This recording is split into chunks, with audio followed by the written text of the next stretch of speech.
जय हिंद दोस्तों। तो बसंत बिहार स्टडी में आपका स्वागत है। तो आज चलते हैं, बायोलॉजी का एक नया चैप्टर है और नया टॉपिक है पाचन तंत्र। तो इसके बारे में आज ये देखते हैं। और लगभग हर एक एग्ज़ाम में पाचन तंत्र से लगभग हर एक एग्ज़ाम में क्वेश्चन पूछी जाती है। जैसे अगर हम बात करते हैं बिहार पुलिस की या दरोगा की बात करते हैं, चाहे सचिवालय की बात करते हैं, चपरासी की बात करते हैं, रेलवे, एनटीपीसी, मतलब लगभग हर एक एग्ज़ाम में यहाँ से क्वेश्चन पूछी जाती है।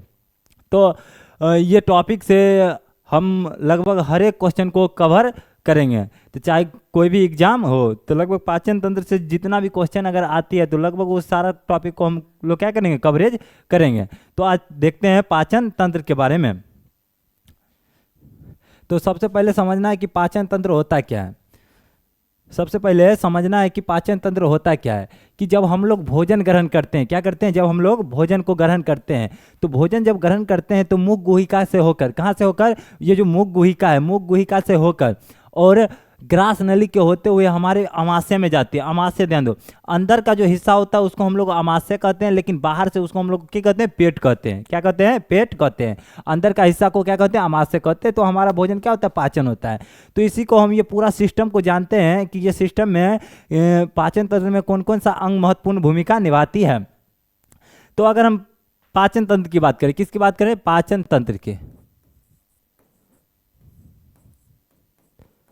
पाचन तंत्र की बात करते हैं। तो पाचन तंत्र जो होता है ये एक महत्वपूर्ण क्या है, पाचन तंत्र में अगर हम बात करते हैं तो इसमें एक आहार नाल है। क्या है, आहार नाल है।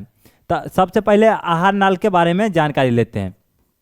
तो आहार नाल, अब आहार नाल होता क्या है, तो आहार नाल होता क्या है, तो आहार नाल एक नली होती है। क्या होती है, एक नली होती है जो हमारे मुख से लेकर और मलद्वार तक गई होती है। कहाँ से, मुख से लेकर। अगर हम देखते हैं तो ये मुख से लेकर और कहाँ तक गई होती है, मल द्वार तक गई होती है। इसी को हम लोग क्या कहते हैं, आहार नाल कहते हैं। जिसकी लंबाई की अगर हम बात करें तो इसकी लंबाई कहाँ से, इसकी लंबाई की अगर हम बात करें, आहार नाल की अगर हम लंबाई की बात करते हैं तो लंबाई इसका 32 फीट है। कितना है, 32 फीट।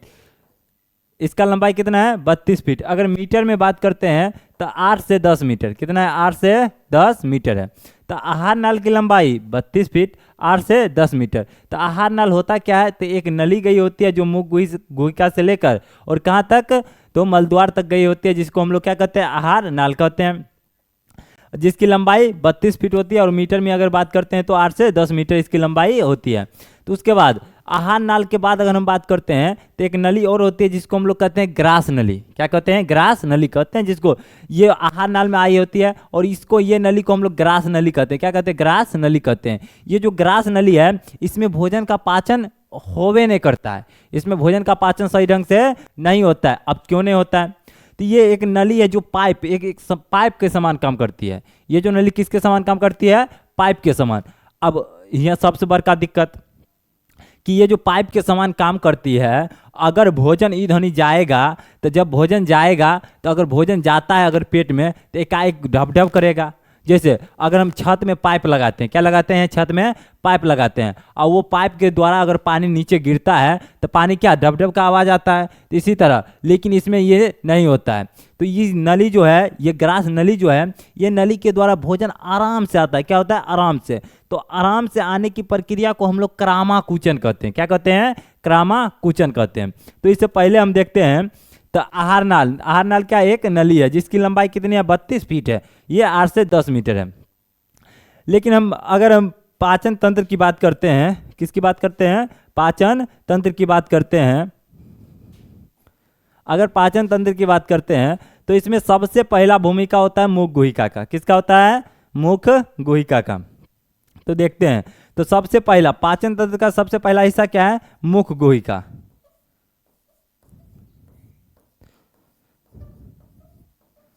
मुख गुहिका।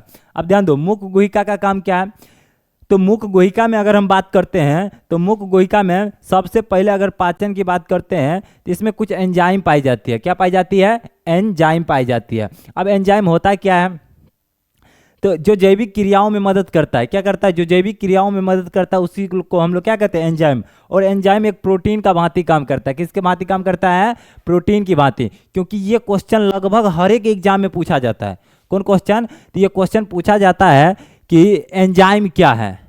हर एक एग्जाम में देखने को मिलेगा कि एंजाइम क्या है। तो एंजाइम क्या है, एक प्रकार का प्रोटीन है। क्या है, एक प्रकार का प्रोटीन है। और जस्ट इसी का एक और क्वेश्चन पूछा जाता है कि हार्मोन क्या है, मतलब ये इंसुलिन क्या है। क्या इंसुलिन क्या है, तो इंसुलिन क्या है, एक प्रकार का हार्मोन है। अभी जस्ट इसमें हम देखने को मिलेगा जो ये पेनक्रियाज है, जिसको हम लोग कहते हैं क्या, अग्नाशय। क्या कहते हैं, अग्नाशय ग्रंथि कहते हैं। इसमें हमको देखने को मिलेगा, इंसुलिन के बारे में भी पढ़ेंगे। तो इंसुलिन क्या है, एक प्रकार का हार्मोन है। लेकिन अगर हम बात करते हैं कि एंजाइम क्या होता है, तो एक प्रकार की प्रोटीन होती है। लेकिन अगर मुख गुहिका की बात करें तो इसमें कुछ एंजाइम पाई जाती है। सबसे पहले अगर हम बात करें तो लाइसोजाइम। कौन एंजाइम है, लाइसोजाइम। तो इसमें सबसे पहले कौन एंजाइम है, लाइसोजाइम। अब लाइसोजाइम के बारे में देखते हैं। तो लाइसोजाइम होता क्या है, तो लाइसोजाइम एक ऐसा एंजाइम है जो जीवाणु को मारने में मदद करता है। किसमें, जीवाणु को। अब जैसे देखता होगा कि हम लोग बिना हाथ धुले हाथ को ऐसे पोंछते हैं, और प्रसाद जो होता है आम तरीके से प्रसाद को क्या करते हैं, खा लेते हैं। लेकिन ये जो लाइसोजाइम है, लाइसोजाइम किस में रहता है, मुख गुहिका, मतलब लार में ये रहता है। लाइसोजाइम कहाँ रहता है, लार में। तो ये लाइसोजाइम क्या है, जीवाणु नाशक है। क्या है,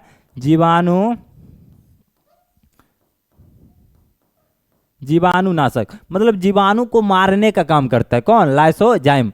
तो जीवाणु को मारने का काम लाइसोजाइम करता है। तो पहला क्या है, लाइसोजाइम। उसके अगर हम बात करते हैं तो एक एंजाइम है टाइलिन। ये भी क्वेश्चन क्या है, फेमस है, टाइलिन। तो टाइलिन एंजाइम ये क्या करता है, मंड चोकर को पचाने का काम करता है। किसको काम करता है, चोकर को। तो क्वेश्चन पूछा जाता है कि टाइलिन क्या है। टाइलिन एक प्रकार का क्या है, एंजाइम है। तो टाइलिन क्या है, एक प्रकार का एंजाइम है। जीवाणु को मारने का काम लाइसोजाइम, जीवाणु को मारने का काम लाइसोजाइम।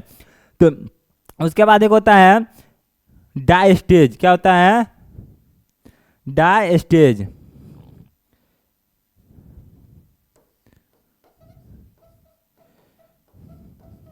डायस्टेज एक होता है म्यूकस।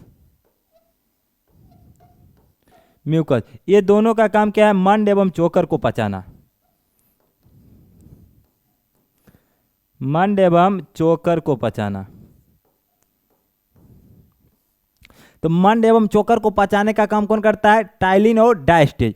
लेकिन म्यूकस जो होता है ये भोजन को चिपचिपा करता है। भोजन को कैसे करता है, चिपचिपा करता है। जब हम लोग रोटी को चबाते हैं, क्या करते हैं, रोटी को चबाते हैं, तो चबाने के बाद जब उसको फिर बाहर निकालते हैं तो वो क्या रहता है, चिपचिपा रहता है। कैसा रहता है, चिपचिपा रहता है। तो ये चिपचिपा करने का काम करता है। कौन करता है, तो ये क्या करता है, चिपचिपा करता है,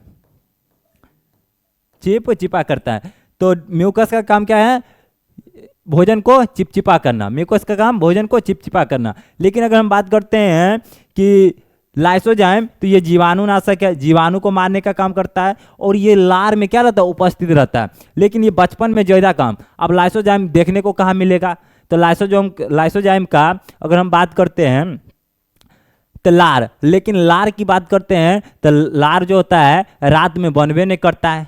अब रात में जब नहीं बनता है तो दांत को देखना कि दिन में लार बनता है तो दांत एकदम चकाचक रहेगा। दांत कैसा रहेगा, एकदम चकाचक रहेगा। लेकिन रात में लार बनबे नहीं करता है तो रात जब सुबह को देखेगा दांत को तो एकदम किस दिखेगा, मंगरेला। कैसा दिखेगा, एकदम मंगरेला दिखेगा, मतलब पीलापन हो जाता है। कैसा होता है, पीलापन। तो ये दांत पीलापन हो जाता है। तो इसको देखते हैं। तो सबसे पहले आहार नाल। आहार नाल की लंबाई 32 फीट। कितना होता है, 32 फीट होता है। अगर इसको मीटर में बात किया जाए तो 8 से 10 मीटर होता है। तो सबसे पहले पाचन का सबसे पहले भूमिका कौन करता है, मुख गुहिका।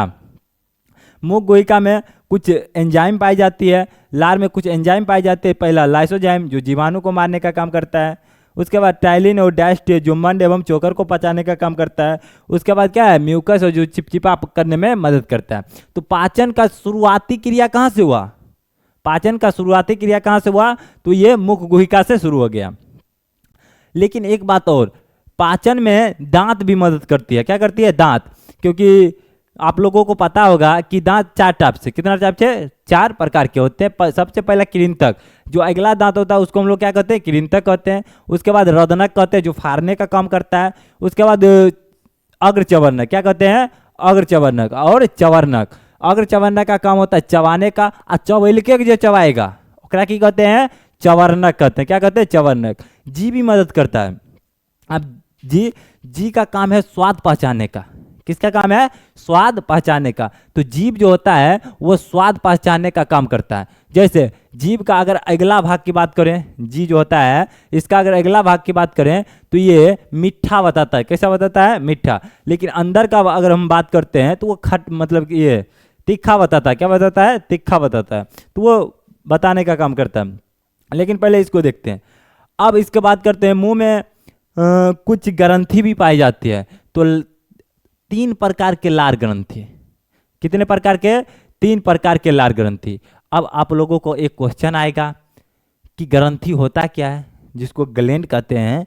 ग्रंथि होता क्या है, तो ग्रंथि उसको हम लोग कहते हैं जो एक थैली आकार का होता है। हमारे शरीर में एक थैली आकार की रचना पाई जाती है, जिसको हम लोग क्या कहते हैं, ग्रंथि कहते हैं। क्या कहते हैं, ग्रंथि कहते हैं। तो अब इसको देखते हैं।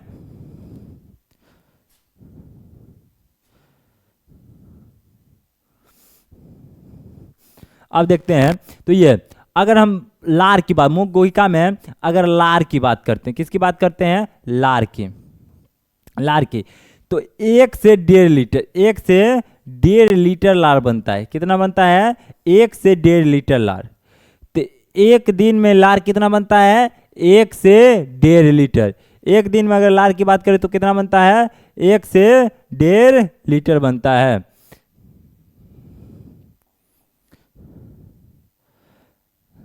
तो अगर एक दिन की बात करें तो एक दिन में लार 1 से 1.5 लीटर। और अगर बात करते हैं तो लार में 3 प्रकार का ग्रंथि। तो कितने प्रकार का, अगर हम बात करते हैं कि मुख गुहिका में, मुख गुहिका में कितनी जोड़ी लार ग्रंथि, कितनी जोड़ी लार ग्रंथि, तो ये 3 प्रकार की लार ग्रंथि पाई जाती है। कितने प्रकार के, 3 प्रकार के लार ग्रंथि पाई जाती है। सबसे पहले अगर बात करते हैं तो सबसे पहले पेरोटिड। कौन है, पेरोटिड। सबसे पहले लार ग्रंथि पेरोटिड। सबसे बड़ी लार ग्रंथि पेरोटिड। तो सबसे बड़ी पेरोटिड।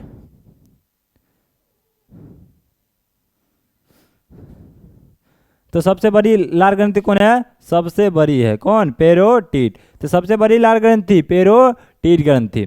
उसके बाद अगर हम बात करते हैं तो इसके बाद क्या आता है, सबलिगुअल। सबलिगुअल, सबलिगुअल। एक और आता है सबमेंडिबुलर।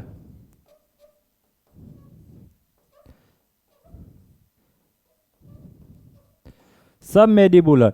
तो मुख गुहिका में कितना जोड़ी लार ग्रंथि, तो 3 जोड़ी। 3 ये साइड पाया जाता है और 3 ये साइड पाया जाता है। तो 3 जोड़ी लार ग्रंथि पाई जाती है।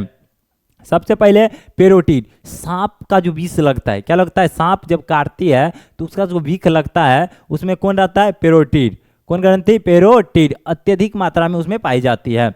लेकिन सब मेडुबुलर और यह सबलिगुअल ये भी क्या है, लार ग्रंथि है। तो मुख गुहिका में कितनी जोड़ी लार ग्रंथि, 3 जोड़ी लार ग्रंथि पाई जाती है। और इसमें एंजाइम 4 एंजाइम पाई जाती है, लाइसोजाइम, टाइलिन, डायस्टेज, म्यूकस। तो भोजन की पाचन का शुरुआत कहाँ से होता है, तो मुख गुहिका से। कहाँ से होता है, मुख गुहिका से। तो भोजन का में पाचन का शुरुआत, मतलब शरीर में भोजन का पाचन का शुरुआत कहाँ से होता है, मुख गुहिका से होती है। अब मुख गुहिका का काम खत्म हो गया। अब इसके बाद देखते हैं, चलो इसको खत्म करते हैं।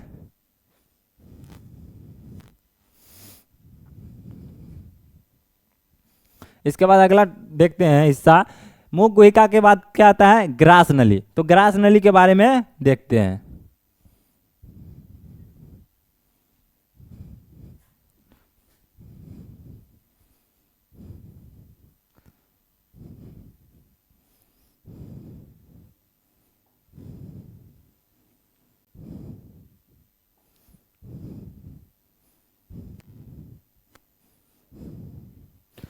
तो मुख गुहिका की बात की है तो भोजन की शुरुआत यहाँ से शुरुआत हुआ। कहाँ से हुआ? यहाँ से भोजन का शुरुआत। जैसे हम लोग भोजन खाते हैं, क्या करते हैं? भोजन को खाते हैं। तो भोजन सबसे पहले मुख गुहिका में, कहाँ जाता है?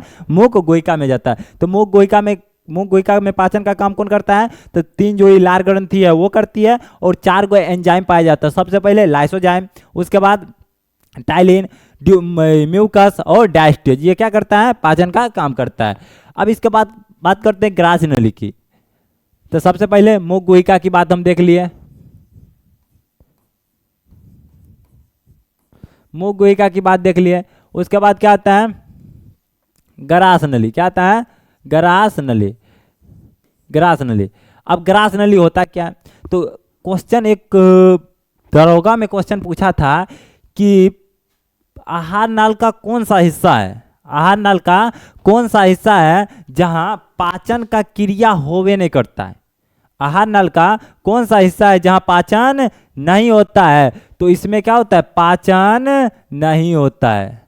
पाचन इसमें नहीं होता है। ये क्या है? एक जाने का रास्ता है। क्या है? जाने का एक रास्ता है। तो यहाँ पर पाचन नहीं होता। ये क्या है? जाने का एक रास्ता है। तो क्वेश्चन पूछा जाएगा ग्रास नली की अगर हम लंबाई की बात करते हैं, इसकी अगर हम लंबाई की बात करते हैं, किसकी बात करते हैं? लंबाई। तो इसकी लंबाई 10 सेंटीमीटर। कितना होता है? सॉरी, इसका लंबाई कितना होता है? 25 सेंटीमीटर होता है। कितना होता है? 25 सेंटीमीटर। तो ग्रास नली की लंबाई कितना होता है? 25 सेंटीमीटर होता है। ग्रास नली का काम क्या है? तो ग्रास नली भोजन को पचाने में मदद नहीं करती है, बल्कि ये एक जाने का क्या है? रास्ता है। लेकिन अब सबसे बड़का, जिस नली के द्वारा भोजन जाता है, जिस नली के द्वारा भोजन जाता है उसको हम लोग कहते हैं ग्रास नली। लेकिन जिस नली के द्वारा हवा जाती है, क्या जाती है? हवा जाती है, उसको हम लोग कहते हैं श्वास नली। क्या कहते हैं? श्वास नली या ग्रसनी। क्या कहते हैं? ग्रसनी कहते हैं। अब भोजन तो यहाँ तक आया, भोजन यहाँ तक आया। अब समस्या क्या? अब समस्या 2 हिस्सा। जैसे ये एक नली आई है, ये एक नली आई है। अब यह नली में 2 हिस्सा, एक इधर जाने का रास्ता, एक इधर जाने का रास्ता, एक इधर जाने का रास्ता। और मानिए कि ये किधर जाता है? तो ये अमाशय की तरफ जाता है। किधर जाता है? अमाशय की तरफ। लेकिन अगर हम इसकी बात करें तो ये फेफड़ा की तरफ जाता है नली। किधर जाती है? फेफड़ा की तरफ। फेफड़ा। तो ये अमाशय की तरफ और ये फेफड़ा की तरफ जाती है। अब मानिए, क्योंकि हमारा पूरा बॉडी का कंट्रोल कौन रखता है? ब्रेन। पूरा बॉडी का कंट्रोल ब्रेन रखता है। तो जितना हम लोग को बॉडी में कंट्रोल है वो सब का कंट्रोल का काम कौन करता है? ब्रेन करता है। तो जब हम मानिए कि खाना खा रहे हैं, क्या कर रहे हैं? खाना खा रहे हैं, तो खाना यहाँ तक जाएगा। अब ब्रेन बताएगा कि खाना को जाना किधर है, खाना को जाना किधर है। अमाशय तरफ जाना है कि फेफड़ा तरफ जाना है? अमाशय तरफ जाना है कि फेफड़ा तरफ जाना है? इस बताने का काम कौन करता है? ब्रेन करता है। कौन करता है? ब्रेन करता है। तो ये फेफड़ा तक। लेकिन दिक्कत कब? जब हम लोग खाना खाते घड़ी मोबाइल का यूज करते हैं। किसका यूज करते हैं? मोबाइल का। अब खाना खा रहे हैं और मोबाइल का यूज कर रहे हैं तो ब्रेन डिस्टर्ब हो जाता है। ब्रेन का जब डिस्टर्ब होता है तो मानो उस समय हम खा रहे हैं, तो अब यहाँ पर एक होता है एपिग्लोटिक्स। क्या होता है? एपिग्लोटिक्स। एपिग्लोटिक्स। अब एपिग्लोटिक्स जो होती है ये क्या करता है? एक पतली क्या है? नली है, जो अगर हवा आता है तो खाना इधर मुड़ जाता है, हवा को आसानी से जाने देता है। लेकिन समस्या कब? अब समस्या कब देखने को मिलेगा? जब हम लोग खाना खाते हैं अब ब्रेन कहीं और बिजी, ब्रेन कहीं और बिजी, तब दिक्कत आ जाता है। अब खाना यहाँ आया, अब एकरा पते नहीं कि खाना भेजे कहाँ, इसको पते नहीं है कि खाना हम भेजे कहाँ। अब इधर के चलते खाना के भेज किधर देता है? फेफड़ा तरफ भेज देता है। किधर भेज देता है? फेफड़ा तक। तो जब फेफड़ा इधर जाएगा तो फेफड़ा खाना को क्या करता है? धकेलना शुरू कर देता है, खाना को ऊपर की ओर धकेलना शुरू कर देता है। तो हम लोगों को आएगा क्या? इचकी आएगा। क्या आता है? इचकी आता है। तो क्वेश्चन पूछेगा कि इचकी किसके कारण? तो एपिग्लोटिक्स के कारण। जब तक, क्योंकि खाना जब अगर फेफड़ा की तरफ जाता है तो फेफड़ा इधर से कहेगा जोर लगा के हैया, मतलब ऊपर की ओर क्या करता है, फेंकने की कोशिश करता है। लेकिन कभी अब समस्या कब आएगा कि जब हम लोग एकाएक खाना को खाते हैं, अब ब्रेन पूरा कहीं और बिजी, पूरा कहीं और बिजी, तो सरसरार कहाँ जाएगा, फेफड़ा की तरफ। अगर धड़धड़ाल फेफड़ा की तरफ आएगा तो फेफड़ा एक खीरा फेंकेगा, कहेगा जाओ यार।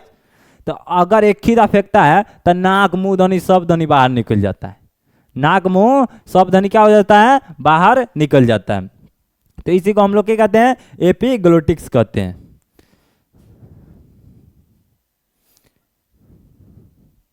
एपिग्लोटिक्स कहते हैं। लेकिन तो ग्रास नली, तो क्वेश्चन पूछेगा पाचन का काम कौन नहीं करता है, ग्रास नली नहीं करता है।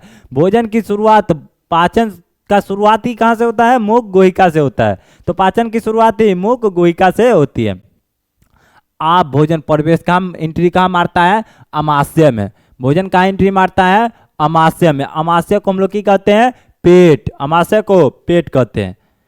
तो आप ग्रास नली के बाद कहाँ आएगा, अमाशय में।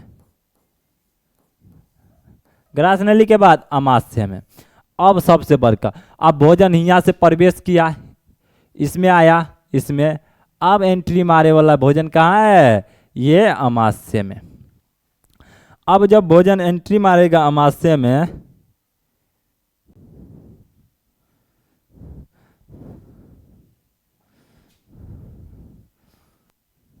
तो भोजन यहाँ से शुरू हुआ, यहाँ तक आया। अब कहाँ एंट्री मारा है, अमाशय में। कहाँ मारा है, अमाशय में। तो जब अमाशय में एंट्री मारेगा तो ये अमाशय जो है क्या है, ये अमाशय है, ये अमाशय। तो ये जब अमाशय में एंट्री मारेगा तो अमाशय में साइड से निकलता है हाइड्रोक्लोरिक अम्ल। कौन अम्ल निकलता है, हाइड्रोक्लोरिक अम्ल, जिसको HCl अम्ल कहते हैं। क्या कहते हैं, HCl अम्ल। इसको निकलने में मदद कौन करता है, तो ब्लड। जब भोजन आएगा तो ब्लड कहेगा जल्दी जल्दी जाओ उधर, तो इधर से ब्लड धकेलेगा, कहेगा जाओ उधर, आ रहा है, क्या आ रहा है, भोजन आ रहा है। क्योंकि पूरा कंट्रोल कहाँ रहता है, ब्रेन में रहता है। कहाँ रहता है, ब्रेन में रहता है। तो ये धकेलेगा, कहेगा जाओ उधर जल्दी, आ रहा है। तो ये निकलेगा धाएं धाएं, कहेगा जल्दी बाहर निकलना है, क्या निकलना है, जल्दी बाहर निकलना है। तो ये बाहर निकलता है।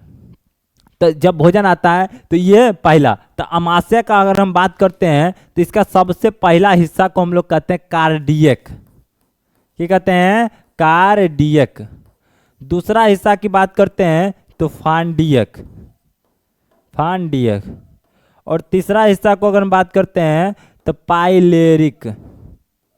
तीसरा हिस्सा क्या है, पाइलेरिक। तो इसका 3 हिस्सा। अमाशय का कितना हिस्सा, 3 हिस्सा, कार्डियक, फांडियक और पाइलेरिक।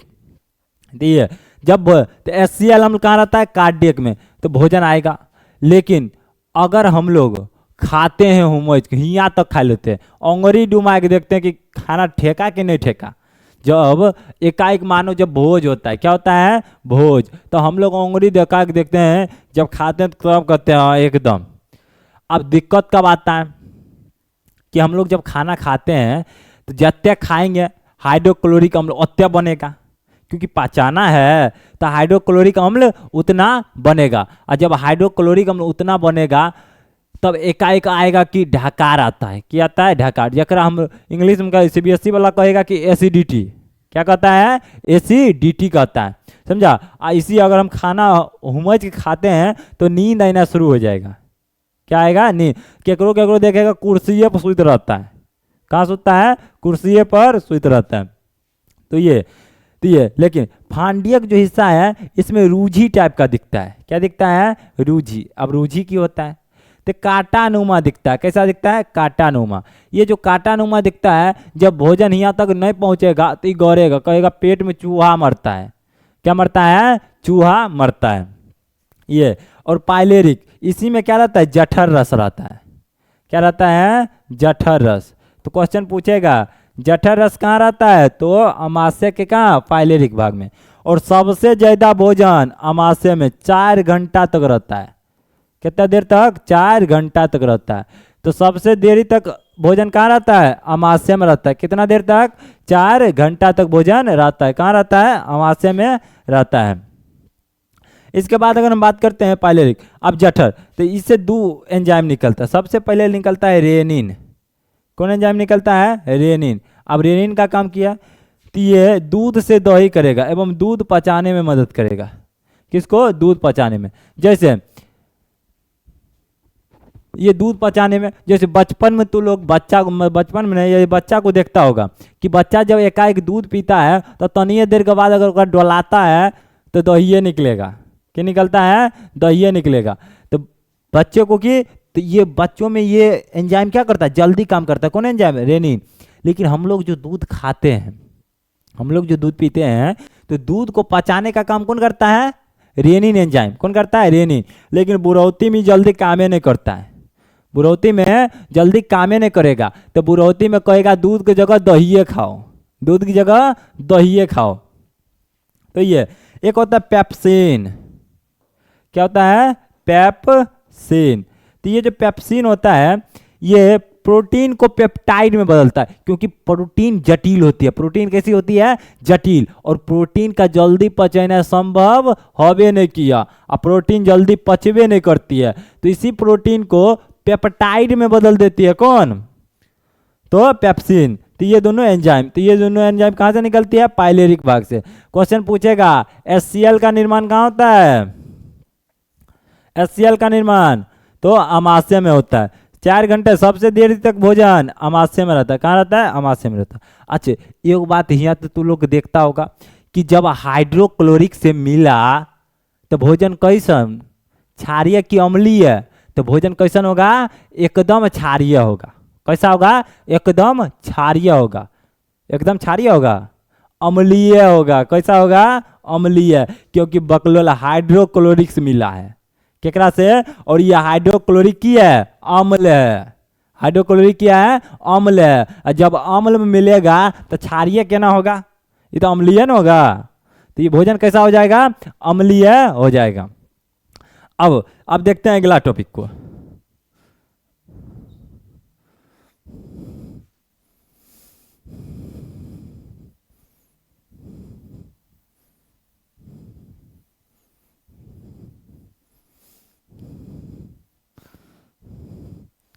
अब देखते हैं अगला टॉपिक को। अब भोजन तो यहाँ तक पहुँच गया, भोजन यहाँ तक पहुँच गया। अब अम्लीय आ गया। अब भोजन कैसा है? अम्लीय। लेकिन अब सबसे बड़का दिक्कत, कौन दिक्कत? सबसे बड़का दिक्कत, अब भोजन एंट्री मारेगा छोटी आंत में। कहाँ मारेगा? छोटी आंत में। क्या कि अमाशय में भोजन का कंप्लीट जो होना था वो हो गया। अब भोजन कहाँ एंट्री मारेगा? तो भोजन अब एंट्री मारे वाला है कहाँ? छोटी आंत में। लेकिन सबसे बड़का समस्या यहाँ की आता है, तो छोटी आंत का कहना है, ये जो छोटी आंत है, ये जो छोटी आंत है, ये छोटी आंत का कहना है कि हम अम्लीय भोजन को पचैबे नहीं करेंगे। अब लो, अब यहाँ सबसे बड़का समस्या आ गया। छोटी आंत का कहना है कि ये जो छोटी आंत है, ये जो छोटी आंत आई है, ये छोटी आंत का कहना है कि हम अम्लीय भोजन को पचैबे नहीं करेंगे। तो 3 नंबर में कौन था? अमाशय। अमाशय। उसके बाद कौन आता है? छोटी आंत। कौन आता है? छोटी। नाम है छोटी आंत, है बड़ी। समझा? नाम है छोटी आंत लेकिन है बड़ी। तो छोटी आंत, इसका काम है कि हम जो अम्लीय भोजन है, अम्लीय भोजन, कैसा भोजन? अम्लीय भोजन, अम्लीय भोजन को पचैबे नहीं करेंगे। लो, अब सबसे बड़का दिक्कत, अभी कहता है कि हम अम्लीय भोजन को पचैबे नहीं करेंगे। अब की करें? अब तो भोजन पचबे नहीं करेगा। भोजन ही यहाँ एक आराम से किया, एंट्री मार के लटकल है। अब छोटी आंत कहता हम पचैबे नहीं करेंगे। तब है एगो इधर सबको गुरु बैठल, कौन? लीवर। कौन है? लीवर। अब मारता एंट्री कौन है? लीवर। लीवर कहता है चलो कोई बात नहीं है, तू नहीं पचाएगा तो अरे हमें थे ना, जब तक रहेंगे तब तक सब काम होगा, चाहे तू पचाओ और चाहे नहीं पचाओ। अरे तूने पचाएगा कुछ न कुछ उपाय, क्योंकि हमेशा कहते हैं कि अगर कठिनाई आई है, अगर लाइफ में कठिनाई आती है तो समस्या समाधान लेके आता है। अगर कोई समस्या आता है तो समस्या के साथ ही समाधान आता है, समझा। तो कठिनाई से लोगों को डरना नहीं चाहिए। अगर परेशानी आता है तो परेशानी से लोगों को नहीं डरना चाहिए। लाइफ में हम हमेशा कहेंगे कि लाइफ में हमेशा संघर्ष जारी रखो, मेहनत करते रहो, और जितना बड़ा मेहनत होगा उतना बड़ा सफलता आएगा, समझा। अगर अभी लगता होगा कि हमारे लाइफ में बहुत तकलीफ है, ये है वो है, लेकिन एक हमेशा कॉमन बात याद रखना है। अगर लाइफ में परेशानी आती है तो हमेशा एक कॉमन बात याद रखना है कि कुछ देर की बात है, फिर ये पल खत्म हो जाएगा। क्योंकि देखता होगा अगर समस्या आती है तो कुछ दिनों के लिए आती है, फिर समस्या समाधान हो जाती है, समझा। तो एक ही बात कहते हैं कि लाइफ में संघर्ष करते रहना है, संघर्ष से कभी डरना नहीं है, संघर्ष से कभी नहीं डरना है, और जितना बड़ा संघर्ष होगा उतना बड़ा सफलता होगा। एक कहा जाता है, चलो क्लास में एक मोटिवेट कर देते हैं, मोटिवेशन एक कहते हैं कि कहा गया है कि ना संघर्ष ना तकलीफ तो खाक मजा है जीने में, कि ना संघर्ष ना तकलीफ तो खाक मजा है जीने में, बड़े बड़े तूफान टल जाते हैं जब आग लगी हो सीने में। तो संघर्ष से कभी डरना नहीं चाहिए। तो हमेशा याद रखना है कि जितना बड़ा संघर्ष उतना बड़ी सफलता होगी, समझा।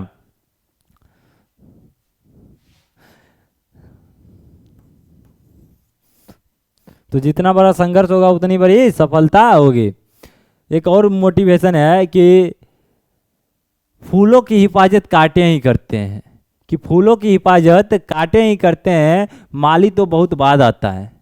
फूलों की हिफाजत कांटे ही करते हैं, माली तो बहुत बाद आता है, और रिकॉर्ड वही तोड़ते हैं जिनके रगों में खून नहीं बल्कि लक्ष्य पाने के लिए जुनून दौड़ता है। तो इसके बाद देखते हैं कि छोटी आंत। तो छोटी आंत का कहना किया है हम अम्लीय भोजन को पचेबे नहीं करेंगे। अब लीवर कहता है कि चलो कोई बात नहीं है, तू अगर नहीं पचाता है तो तोरो एक उपाय निकालते हैं। तो लीवर की करता है, तो लीवर के बारे में देखते हैं। लीवर तो इसमें पीत बनता है, क्या बनता है, पीत। तो पीत का निर्माण लीवर, लेकिन पीत स्टोर कहाँ रहता है। अगर स्टोर की बात करें तो ये पित्ताशय में रहता है, कहाँ रहता है, पित्ताशय में रहता है। तो पीत स्टोर कहाँ रहता है, पित्ताशय में रहता है। अब पीत पैदा कौन करता है, लीवर। कोई क्वेश्चन पूछा है बिहार पुलिस का कि पीत पैदा कौन करता है, तो लीवर पैदा करता है, लेकिन जमा कहाँ रहता है, पित्ताशय। अब छोटी आंत में दो हार्मोन को तुम लोग याद रखो। सबसे पहला हार्मोन कोलेसिस्टोकाइनिन। कौन हार्मोन है, इधर से हार्मोन निकलता है कोलेसिस्टोकाइनिन।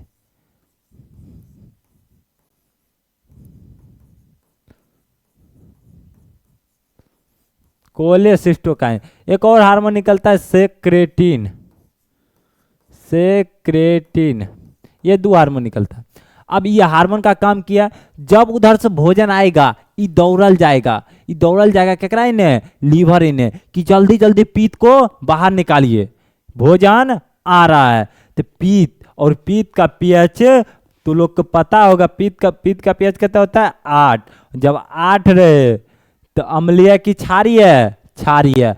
अब भोजन में मिलेगा तो भोजन कैसा हो जाएगा, क्षारीय हो जाएगा। तब छोटी आंत कहेगा हाँ अब एकदम फेमस है पचने के लिए, अब हम दाएं इसको क्या करेंगे, पचाएंगे। लेकिन इसके बाद अगर हम बात करते हैं तो इसमें पेनक्रियाज, इसको हम लोग क्या कहते हैं, पेनक्रियाज कहते हैं। क्या कहते हैं, पेनक्रियाज, जिसको अग्नाशय कहते हैं। तो अग्नाशय के बारे में देखते हैं। अग्नाशय एक ऐसा ग्रंथि है, इसको हम लोग मिश्रित ग्रंथि कहते हैं। अग्नाशय जो है यह हार्मोन का भी निर्माण करता है और एंजाइम का भी निर्माण करता है। हार्मोन एवं एंजाइम दोनों का ये निर्माण करता है। अगर हम हार्मोन की बात करें तो इंसुलिन, इससे क्या होता है, इंसुलिन। क्वेश्चन अगर पूछा जाए कि इंसुलिन का निर्माण अग्नाशय में होता है, इंसुलिन क्या है, हार्मोन है। अगर बात करते हैं इसमें LAT ये एंजाइम का, LAT का मतलब L से लाइपेज, कौन एंजाइम है? लाइपेज। L से लाइपेज, A से एमाइलेज और T से ट्रिप्सिन। तो लाइपेज, एमाइलेज, ट्रिप्सिन, कौन कौन होता है? लाइपेज, एमाइलेज और ट्रिप्सिन। तो लाइपेज, एमाइलेज, ट्रिप्सिन मंड को पचाने के लिए, लाइपेज, एमाइलेज चोकर को और ट्रिप्सिन प्रोटीन को। ट्रिप्सिन का काम क्या है? प्रोटीन को। तो सेक्रेटिन किसको बुलाने के लिए जाता है? यही LAT को निकालने के लिए। किसको? LAT को निकालने के लिए। तो अब छोटी आंत में भोजन एंट्री मार चुका है। जब छोटी आंत में भोजन आता है तो छोटी आंत का 3 हिस्सा। पहला डेडूनम, देखते हैं आप छोटी आंत के बारे में।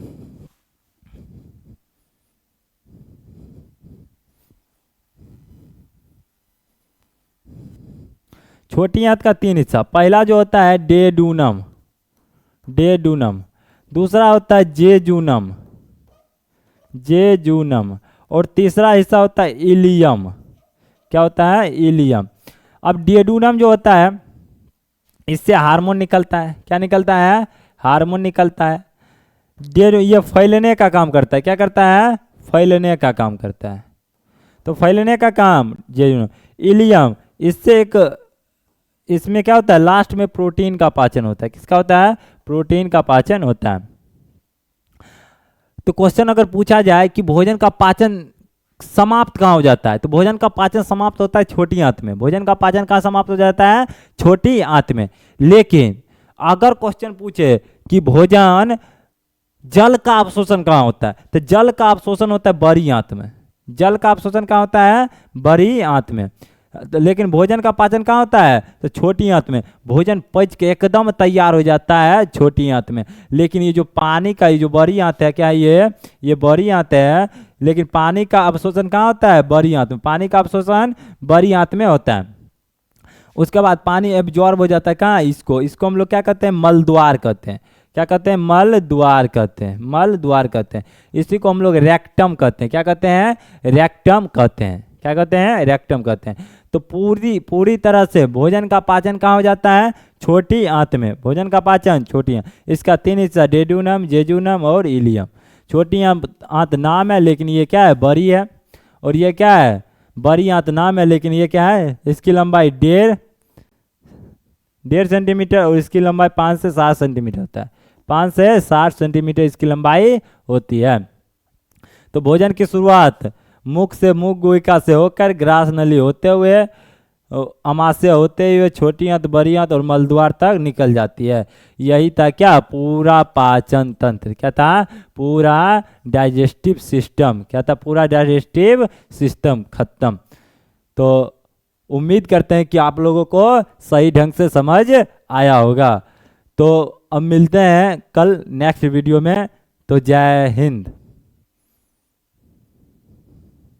अरे बंद करो ना।